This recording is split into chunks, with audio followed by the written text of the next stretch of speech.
Welcome to the a16z podcast. I'm Michael Copeland. How do you face down cancer? Get told you can't get life-saving organ transplants and go about getting them anyway.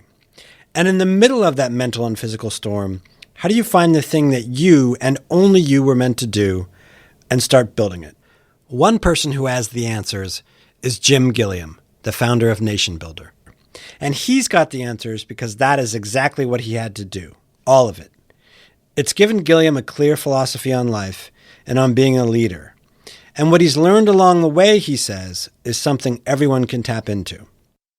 It's that multiple step process. One, believing that there is something that you're uniquely meant to contribute, finding what that thing is, and then having the audacity to say, I'm going to do it, and the humility to know that you can't do it by yourself. We've all got that. Everybody does. Got to find it. Gilliam first told his story in a Break the Internet video, The Internet is My Religion. He's gone deeper with his recently published book of the same title. Ben Horowitz sat down with Gilliam on the occasion of his book launch to hear more about his philosophy on life, religion, leadership, and what we all can do to move this world forward. So welcome, and I'm Ben Horowitz from Andreessen Horowitz. This is Jim Gilliam. He is the author who has come to tell us about his book, and we're very excited about that. Jim's also the founder, CEO of Nation Builder. So I'm going to ask Jim a few questions. We're going to talk a little about the book, and then we'll open it up for questions from everyone. So to get started, Jim, you were raised a fundamentalist Christian. You went to Liberty University, but your family didn't start out as fundamentalists. Tell us the story of, how you got to that point, how your father kind of made that transition. What was the thing that triggered it? So we lived when I was little, 3 or 4, we lived in upstate New York in Woodstock. And my dad worked at IBM. They had a big facility there in Kingston. And they launched this the IBM PC, the big answer to the Apple II computer. But they didn't have any software for it. So they had this big employee software program. It's kind of like crowdsourcing would be today, because it was all within the actual company, where they let any employee make software for the new PC, and then if it was good, they would distribute it and give royalties to the folks who were making it. And so my dad and his buddy, they weren't going to make solitaire. They decided to make an operating system. And this is like in 1980, 81? Yeah, this is 80, 82, it started in 82. And this was crazy, the idea that you could make... writing a PC operating system just like writing a PC operating system in 1982. From scratch. Right. Yeah, and one that did more than one thing at a time on this silly little stupid computer. Yeah, with multitasking, which didn't come out in PC operating systems for another 6 or 8 years after that. Yep. And they did it. It blew everybody away, and all of IBM, and they had a deal to distribute it. It was amazing. IBM was going to have their own operating system, and it was far superior to anything else on the market. They signed a deal to distribute it, and part of the deal was that my dad got this sweet gig out at Almaden Research Center, which was the new big research center down near San Jose. And the day that he was packing up to move all of us out there, me and my mom and my 2 sisters were already actually in San Jose. He was packing it up, and he gets a call from his buddy, finding out that IBM had just killed the deal. It was off, it was over, that's not going to happen. Why did they kill the deal? So they killed the deal because of IBM didn't want to mess up the relationship with this new guy, Bill Gates, or his company, Microsoft. And so they gave him this, they gave him 40 grand to shut him up, and they gave him 3 years in golden handcuffs, and they sent him off to San Jose to sweet new job. And my dad was totally devastated. This was everything. He's a creator. He built stuff. He just loved that so much. Probably even more devastated when he saw DOS. Yes. Yes.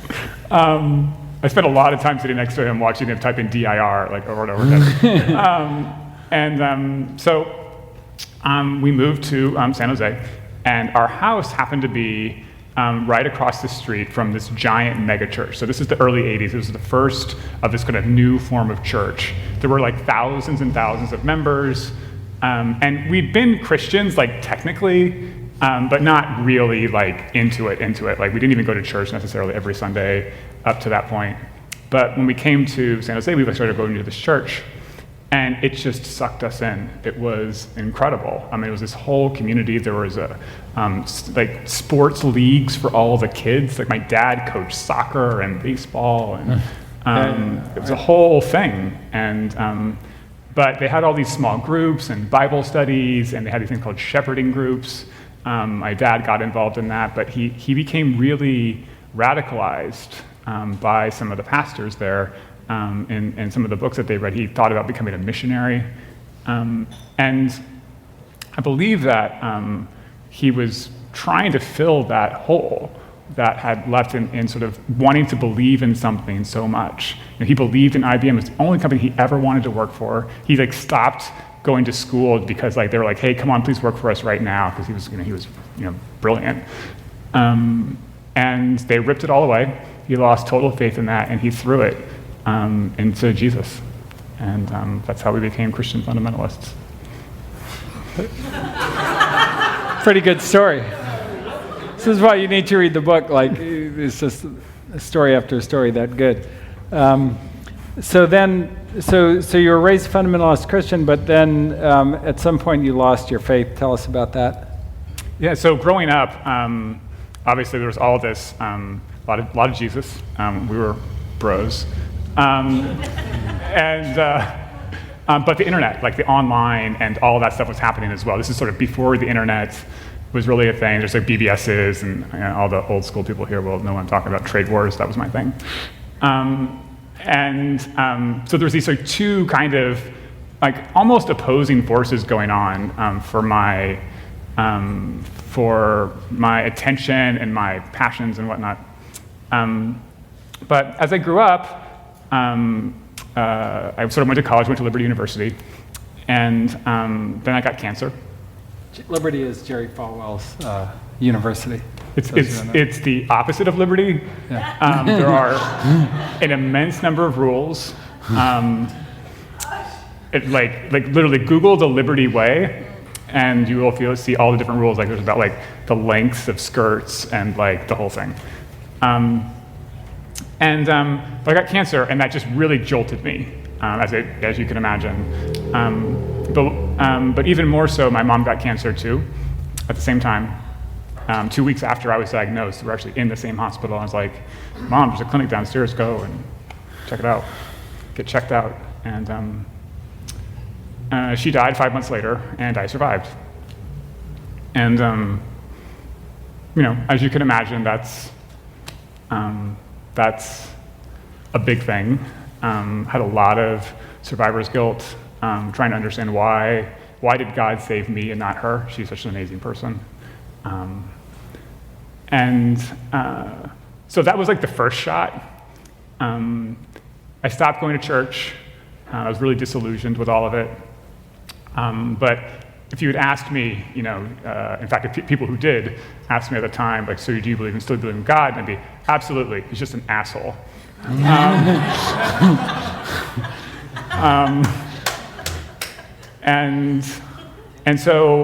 then ultimately after 9/11, fundamentalism really came to the fore. Again, it was a big deal. So am I really a fundamentalist? It really didn't seem that far away what was going on, what brought this trade center down, what was causing all this struggle in the world. If I had been born in Pakistan or Saudi Arabia, would that have been me? I was like, whoa. And so I started to Google. We had search engines now. I'd even worked at a search engine. I still hadn't figured out how to really use one, apparently. But I started Googling. It's like, oh, well, what is this Bible about? Who wrote it? Is this true? Because the thing about fundamentalism and how I was raised is that, our big belief is that the Bible is the inerrant word of God. That's actually the phrase, inerrant word of God, meaning everything in it was word for word correct. That comes from the Talmud, actually. Mm-hmm. Yeah. And so if it wasn't like word for word accurate, then that was completely devastating sort of the foundation of my belief system. And you can figure out that it's not word for word correct in about 45 seconds on the internet these days. Now, when I was a kid, you couldn't, right? But you can now. And this is fundamentalism, right? There's plenty of Christians, in fact, the vast majority of Christians, who would not at all argue that the Bible is the inerrant word of God, and it's much more rational and understandable outside of that. But for me, that's what it was. And so I just lost my faith. I was like, this isn't true. Like truth mattered a lot to me. Is this sort of factually true? And it wasn't. I'm like, this is crazy. I can't believe this. And I became an atheist. This was, shortly after 9/11. Yeah. So it's amazing because you're running an almost parallel, inverse life to your father, where he put everything he had into his work, and then lost his faith in that and gained faith through religion. And you had all your faith in religion and lost that. So how did you get your faith back? I worked really hard. Like that experience in 9/11 turned me into an activist, and being an activist wasn't obvious how to do that back in 2001, 2002, but I was going to figure it out. I read a book by Michael Moore. It was called "Stupid White Men." I was like, the answer must be in here. And there was this inset thing in one of the pages, and there was 10 steps to take back the country or whatever. And one of the things said, take over your local Democratic Party. Like his thesis was that it's all run by a bunch of old people, so if bring in sort of new people, then you can take over the whole thing and actually do some good with it, because it's it's the Democratic Party, you can do something with it, right? So I tried to do that, and it was just completely pointless. But at the same time, there was this new guy that was lighting up the internet. His name was Howard Dean. This is 2003. And I was like, okay, I got this meetup had sort of burst onto the scene. It was people coming together through the internet, in real life, to organize around political candidate. It just intuitively made sense to me. Move On really came onto the scene. Again, similar ideas, bringing people together over the internet to sort of make something happen. Again, intuitively, I got it. So I got really involved in this stuff. Eventually I connected with a filmmaker. We started making movies and documentaries, and we used the power of organizing people and bringing people together through the internet to change the stories about what was going on in Iraq, what was going on with Fox News, and all of these things that we felt were really taking the country in this wrong direction. We were able to use people connected through the internet to have an impact there. And not really realizing it, I developed an immense faith in that power, but it didn't really come to, I didn't really get it until I needed a double lung transplant. So why'd you need a double lung transplant? So the cancer treatments that I had actually cancer twice around the same time. And I'd had a bone marrow transplant and a bunch of chemo and a bunch of radiation. And it was 8-10 years later that all of those treatments had scarred my lungs to the point where I couldn't breathe. That's pretty unusual. Usually if that's going to happen, it happens within a year or two. But for me, it took a really long time. It took a really long time to figure out what was going on. So my lungs had to get replaced. But because I'd had cancer, it was very difficult for the transplant programs to justify giving me the lungs, because the likelihood that I would reject them and that they would waste a very precious resource on someone like me who couldn't really take advantage of it was too much. So they rejected me outright, said, nope, you're not a good candidate at all. And so I went on the internet and I blogged about it.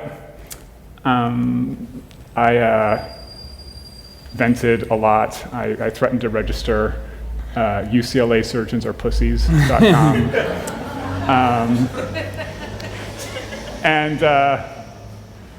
Some of the folks who were reading my blog and sort of were following what was going on, one of them sent an email to UCLA and was like, what's going on? This is crazy. You're only doing easy surgeries. No wonder your statistics are so great. It's not okay. And And a whole bunch more people did that. And eventually they let me come in. They brought me in for an appointment. We had to bust through so many different things to make it happen, but it was, again, the same story. People connected through the internet, people I didn't even know, people I would never even know, made it possible for me to live. And it was the realization that I physically could not live without two other people, like in my body. You can be pretty dense about things, but even I got that. I breathe through someone else's lungs while someone else's blood flows through my veins. So yeah, I have a new faith in the power of people connected, people I don't even know. I literally bleed and breathe that every day.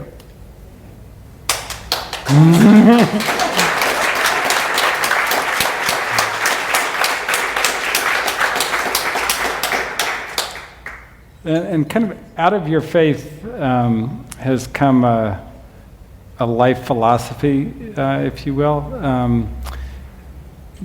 about human potential and leadership and so forth. And can you kind of tell us a bit about that and how you think about the world these days? And not only your own life and how others might think about theirs? I am, because of this great gift, I felt this immense responsibility to give back. It was like this debt that I had to repay. And it's crazy, there's no way you can repay a debt like that. I knew it, but I was still gonna try. And so it's like, okay, well, what is the thing that I can uniquely contribute? Like, what is it that no one else can do that I can do? That can make it maybe a little bit worthwhile, all of this immense grace that I have experienced. And so I like to build things. Ultimately, this is what became Nation Builder. But I believe that similarly, everybody has something that they are uniquely meant to contribute. It is very difficult to figure out what that thing is. And in fact, it frequently changes over time. For me, it became sort of very clear that what I was meant to create is infrastructure for people to bring folks together on the internet to sort of make whatever it is that they want to make happen. But that thing that once you figure out what that thing is that you actually want to do, that not even want to do, that you have to do because no one else could, almost all the time, you cannot do that by yourself. You need other people. And that can really suck, that realization. And it's only when you care about that thing so much that you have to make it happen, that you're willing to put up with all of the hardship that's involved in bringing other people to make it happen, that you're willing to do what it takes to be a leader. And that's the whole thing. It's that multiple step process. One, believing that there is something that you're uniquely meant to contribute, finding what that thing is, which for me is a lot about understanding your story and stuff like that. There's a whole set of stuff that we've tried to start to figure out there. Understanding what that thing is, and then having the audacity to say, I'm gonna do it, and the humility to know that you can't do it by yourself. We've all got that. Everybody does. Gotta find it. I'm fired. I gotta go start something.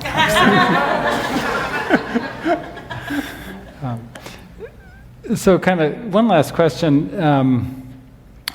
So then when you take that mission, how did that translate into 3DNA Corp or Nation Builder?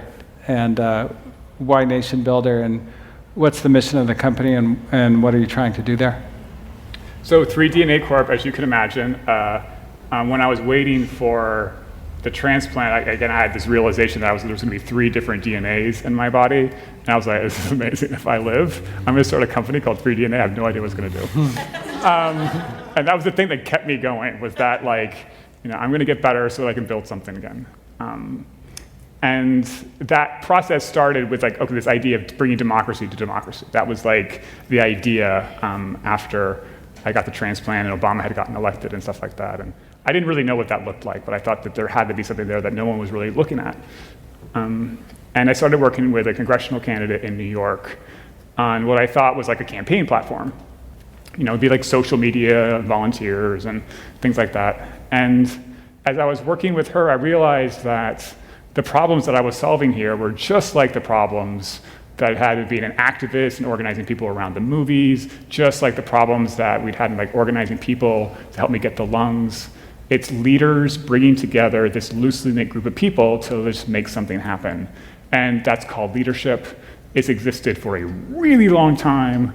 And there is just this immense opportunity for people to do that now. In fact, there's a study done a few years ago by Pew. And they went and they identified 27 different types of groups, everything from like political parties and unions to like fantasy sports leagues. And they went and they asked them a bunch of different questions. Right? One of the questions was, why do you leave a group? And the number one reason by far, 54% of people said the reason they leave a group is because of a lack of leadership. So what I believe is happening is that the internet is connecting everybody at a scale that's unimaginable. We all know that, right? And if you think about it, right, every highly successful technology has fundamentally been about connecting people. Cars, planes, television, the telephone, the wheel. Internet's this crazy version of this. So all these people are coming, they're connected together.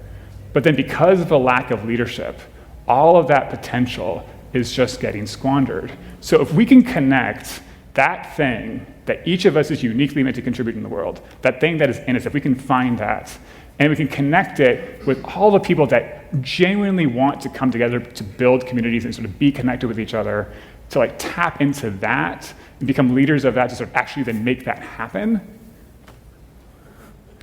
I mean, talk about a wealth explosion.